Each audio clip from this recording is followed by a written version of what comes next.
Valéria, por que ocorreram essas mudanças no transporte público? Bem, desde o início do ano a gente tem sido, assim, digamos, bombardeado por solicitações da empresa Vitória para que a gente faça alterações em relação a algumas linhas. Porque a empresa entende que, até pela própria operação do serviço dela, que a gente sabe que tem sido de uma maneira deficiente, que ela não tem conseguido alcançar as viagens como deve. E o que acontece? A gente veio postergando porque a gente precisava observar melhor e até porque o volume de solicitações foi um volume bem considerável.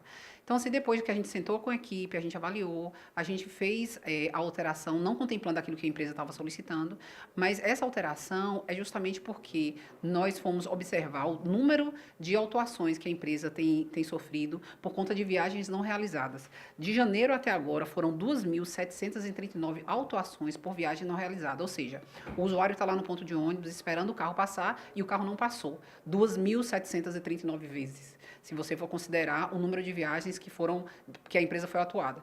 Então, quando a gente parou para observar essas linhas especificamente e que a gente entrou nesse consenso enquanto equipe, foi por conta de poder atender uma demanda do usuário. Então, com essa mudança, o nosso objetivo é que a empresa se adeque às ordens de serviço para que não haja mais esse problema de viagem não realizada e o usuário fique no ponto de ônibus esperando pelo carro passar. E quais são as principais linhas que sofreram alteração? Bom, as principais linhas desse momento que estão sendo muito questionadas são a D30, a D37, a D31 também, porque são linhas, sobretudo, que perpassam vários bairros da cidade. Mas são 9 linhas que estão envolvidas nessa alteração. Elas não vão deixar de ser assistidas em momento nenhum.